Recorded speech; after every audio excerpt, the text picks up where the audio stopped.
बुद्ध के हजारों शिष्य थे। जब उनका कोई शिष्य बुद्धत्व को प्राप्त हो जाता, वो उसे किसी दिशा में भेजकर वहां के लोगों को जागरूक करने और ज्ञान देने के लिए जाने की आज्ञा देते थे। बुद्ध का एक शिष्य बुद्ध के सानिध्य में 6 वर्षों से था। वो एक दिन महात्मा बुद्ध के पास आया और बुद्ध से कहा, हे बुद्ध, मुझे आपके पास 6 साल हो गए। मेरी बाद कितने शिष्य आए, उन्हें आपने इस बीच किसी एक दिशा में ज्ञान देने के लिए भेजा, लेकिन मुझे अभी तक नहीं भेजा। क्या मुझे अभी तक बुद्धत्व प्राप्त नहीं हुआ? बुद्ध मुस्कुराए और बोले, यह तो तुम्हें खुद समझना होगा कि तुम्हें बुद्धत्व प्राप्त हुआ है या नहीं। शिष्य बोला, हे बुद्ध, आपने मुझे इन 6 सालों में जो भी उपदेश दिया, मुझे वो सब याद है। आपकी बताई एक एक बात मुझे याद है। आप मुझसे भी पूछ सकते हैं, मैं आपको हर उत्तर देने के लिए सक्षम हूँ। आप मुझे एक मौका तो दे ताकि मैं किसी भी दिशा में जाकर लोगों को आपके ज्ञान के बारे में भी बता सकूं। बुद्ध ने कहा, ज्ञान की बातों को याद रखने से कुछ नहीं होता जब तक आप उसे अपने आचरण में ना लाओ। जब तक आप किसी भी चीज को अपने आचरण में नहीं लाओगे, तब तक आप दूसरों को नहीं कह सकते कि वो उसे अपने आचरण में लेकर आए।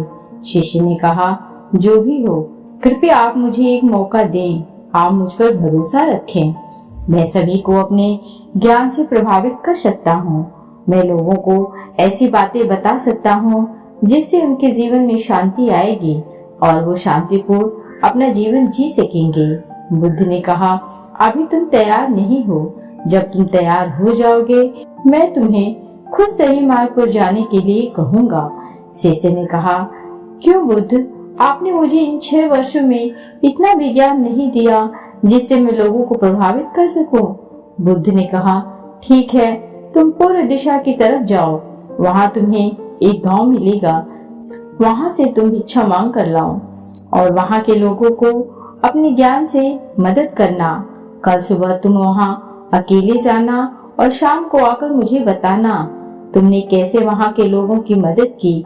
वह शिष्य ये सब सुनकर बेहद खुश हो गया और बुद्ध का आशीर्वाद लेकर चला गया और वह रात भर ज्ञान समेटता रहा और मन ही मन सोचता रहा कि मैं कल ऐसे ज्ञान की छाप छोड़ूंगा कि वहाँ के लोगों के साथ बुद्ध भी मुझसे प्रभावित हो जाएंगे। सुबह उठकर वो महात्मा बुद्ध को प्रणाम करने गया। उन्हें प्रणाम कर वो पूर्व की तरफ निकल गया। शाम को जब वापस आया तो बुद्ध ने देखा कि उस शिष्य के माथे पर चोट लगी है और खून बह रहा है। बुद्ध ने उसे पट्टी की और पूछा, तुम्हें यह चोट कैसे लगी? शिष्य ने कहा कि बुद्ध, वहाँ के लोग बेहद दुष्ट हैं, उन्हें जरा भी बुद्धि नहीं है। मैं उस गांव में भिक्षा लेने गया पर किसी ने मुझे भिक्षा नहीं दी। सब मुझे गालियां दे रहे थे। एक व्यक्ति ने मुझे भिक्षा तो दी, वो भी नीचे फेंक कर और कहा, इसे उठा लो। मैंने उन्हें काफी समझाया लेकिन वह मेरी बात सुनने को तैयार ही नहीं थे। उल्टा उन्होंने मेरे साथ हाथापाई की जिससे मुझे चोट लग गई। हे बुद्ध, आप मुझे दूसरी जगह भेजें जहाँ के लोगों में बुद्धि हो और इस तरह ना हो। बुद्ध उसकी बात सुनकर मुस्कुराए और बोले कि अगर तुम्हें दूसरे गांव में भी ऐसे ही लोग मिले तब तुम क्या करोगे? शिष्य ने कहा, हे बुद्ध, ऐसे लोगों को कोई ज्ञान नहीं दे सकता। वो लोग अज्ञानी हैं, उन्हें कौन समझाए? बुद्ध ने कहा, वो लोग अज्ञानी नहीं बल्कि ज्ञानी हैं। उनके पास बहुत बुद्धि है परंतु उनके पास खुद का ज्ञान है। अब अगर तुम किसी दूसरे के ज्ञान को चोट पहुंचाओगे तो वह कुछ तो कहेंगे ही तुम्हें। ऐसे लोग हर जगह मिलेंगे, तब तुम अपना ज्ञान उन्हें कैसे दोगे? बुद्ध ने शिष्य को कहा कि आज तुम आराम करो, कल शाम को मेरे पास आना। शिष्य बुद्ध को प्रणाम करके चला गया। अगली शाम जब वो वापस बुद्ध के पास आया तब वहाँ एक और बुद्ध का शिष्य मौजूद था। उनके हाथ में चोट लगी हुई थी। बुद्ध ने उस शिष्य के हाथ पर चोट देखकर उस पर पट्टी की और उस शिष्य से पूछा कि तुम्हें यह चोट कैसे लगी? शिष्य ने कहा, हे बुद्ध, आपने पूर्व के गांव में मुझे जाने के लिए कहा था, वही मुझे यह चोट लगी। बुद्ध ने कहा, वहाँ तुम्हारे साथ क्या क्या हुआ, तो मुझे बताओ। शिष्य ने कहा, हे बुद्ध, वहाँ पर मैंने सबसे भिक्षा मांगी, लेकिन किसी ने मुझे भिक्षा नहीं दी। एक व्यक्ति जिसने भिक्षा दी थी, उसने भी वो मुझे जमीन पर फेंक कर दी और कहा, इसे उठा लो। मैंने चुपचाप उसे उठाकर अपने पात्र में रख लिया और उसे कल्याण का आशीर्वाद दिया। तब उस व्यक्ति ने मुझसे कहा, आप बड़े ही अजीब व्यक्ति हो, मैं आपका अपमान कर रहा हूँ और आप मुझे आशीर्वाद दे रहे हैं। मैंने उनसे कहा कि आप धन्य हैं, आपने मुझे दान दिया है, इसलिए मैं आपको आशीर्वाद दे रहा हूँ। फिर वहाँ से मैं आगे गया तो कुछ लोगों ने मुझे वहाँ से जाने के लिए कहा। उन्होंने मुझे कुछ अपशब्द कहे और मुझ पर कुछ पत्थर फेंके, जिससे मुझे चोट लग गई। जब मैं वापस आ रहा था तब मैंने एक माँ को रोते हुए देखा। वह अपने बीमार बच्चे को लेकर चिंतित थी। मैं तुरंत जंगल से जाकर उनके लिए जड़ी बूटी ले आया, लेकिन वहाँ के लोग मुझे जड़ी बूटी देने नहीं दे रहे थे। फिर मैंने उनसे विनती की कि वह मुझे उस बच्चे का इलाज करने दे।